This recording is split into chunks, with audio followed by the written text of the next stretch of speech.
After 10 years of serialization and 32 volumes published, Volume 3 of the third-year arc finally gives us the long-awaited monologue of Shina Hiyori.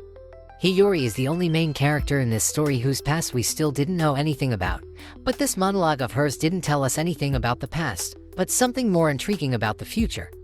This monologue of Hiyori seems like it took place at the end of the exam, and by the sounds of it, Ryuen's class is at the brink of defeat, and Hiyori is blaming herself for being useless. The most interesting part is the fact that Hiyori is ready to sacrifice herself to get expelled, and she is even ready to be separated far away from Ayanokoji. This monologue of Hiyori about sacrifice somehow confirmed that Hiyori will become the commander in this new island exam, but she cannot perform well, which results in their class's low performance. However, she finally made a major decision after stealing her resolve, which is to defeat Ayanokoji. However, let's put her decision aside and focus on the result that Hiyori saw. She said their class is going to lose the special exam, and she will be expelled as a result. However, Ryuen's class should have a really huge advantage in the exam based on the paintball game, so the result that Hiyori saw is actually quite surprising. Since the trial reading confirmed that Ayanokoji will be playing as the guard, it's easy to imagine Ayanokoji annihilating the entire member of Ryuen's class, but even for Ayanokoji, there is no way it could be that easy. For Ryuen to end up in the last position, there must be something that really affects his performance, and it seems Ayanokoji's action in the first part of the volume could answer why Ryuen lost. When the students realize that the class that ended up in the last position will need to choose one student to expel, Ayanokoji nominates himself to get expelled. Not just nominate, he even made sure Mishima would tell people around him about his decision.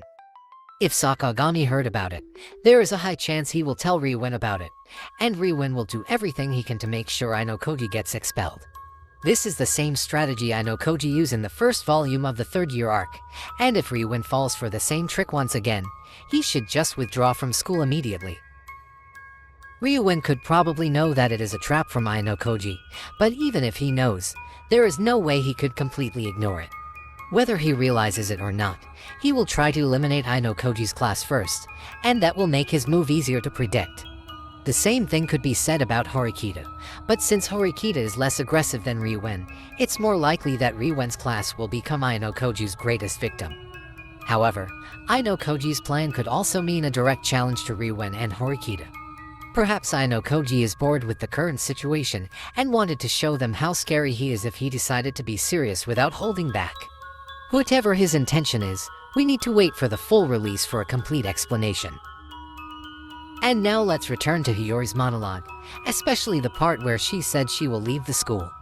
I don't think it need to be explained again, but it is almost impossible for Hiyori to get expelled this early. Even if she wanted, Ryuen would never let her. Coincidence or not, the first part of the volume straightforwardly mentioned the existence of Protect Point, and since Kaneda is the only one who has it in Ryuen's class, maybe it already tell us how the next exam will end. This is just a prediction, but maybe Hiyori will volunteer to get expelled, but Kaneda will step up and sacrifice his Protect Point. The Protect Point is quite a bothersome item, and Kaneda has had it the longest, so this should be the perfect chance to remove it. The whole plot about Kaneda falling in love with Hiyori in the previous volume might be linked with this, and this might be the beginning of their more complicated relationship. And now let's move to the first part of the volume, which actually contains more questions than explanations. My first impression of the first part is how fast the story progressed. Even though the island exam had already become a tradition, everything just happened without anyone questioning it further. In a single trial reading, we already got Hiyori's monologue, the students' arrival to the island, and a complete explanation of the exam itself. If the entire volume will have a similar pacing as the trial reading, this volume could become really packed with a lot of stuff happening in a single exam. And since this exam only lasts for 4 days, it sounds suitable to make sure the volume wouldn't become too long to finish. Needless to say, we should expect less unnecessary scenes and less fan service in this volume. Move to the exam rules. This volume is way more complicated than expected. Even though the paintball itself sounds like a game, the extra rules such as GPS and supply box have the potential to bring a lot of conflict and strategy. However, since most students never play with airsoft guns or something like that, we should lower the expectation for the action scene unless they are an outstanding students. Speaking of supply boxes, since food is a very essential aspect to maintain physical health, the one who could monopolize it will be the king of the island. The school is tightly monitoring the health of the students, so if they get dehydrated or unable to get the supply food, it will be an easy win for the other classes. On another note, the trial reading already makes it clear that every student needs to wear a wristwatch, so Hiyori's illustration where she doesn't wear one could only mean that it is simply a mistake from the illustrator. The most interesting part of the rule is the importance of the role of commander. The commanders are allowed to see the GPS track of every student on the island, but Ayanokoji ended up choosing to become a guard instead of a commander. In the previous island exam, we have seen how Ayanokoji managed to predict everyone's movement through their GPS, so becoming a commander should be a piece of cake for him. However, Hashimoto revealed not so surprising information about their class. It turns out that other than Hashimoto and Kido, there is no one else who could be relied on when it comes to fighting, and that's why Ayanokoji is really needed on the field. This fact once again put Ayanokoji's class in a really disadvantageous position, and with Ayanokoji's provocation for Mishima, he really is playing with fire with the other classes. If we take a look at Ichino's illustration, Kobashi said that Class C would probably lose the special exam, and this is aligned with Ayanokoji's disadvantageous position. However, this illustration contradicts Hiyori's monologue that said her class is going to lose. We still didn't know when exactly this Ichino's illustration took place, but it seems Ichinosa chose to do something that will help Ayanokoji turn the table. Getting help from Ichinosa just to turn the table on Ryuwen is not really sound good for Ayanokoji's reputation, so we should expect something really big behind a little hint that we got so far. I wouldn't mind if Ayanokoji actually had a losing hand if he is facing Ryuwen and Horikita's class together, but it better be a good brawl instead of simply being outnumbered. There are another two things that need to be noted from the trial reading.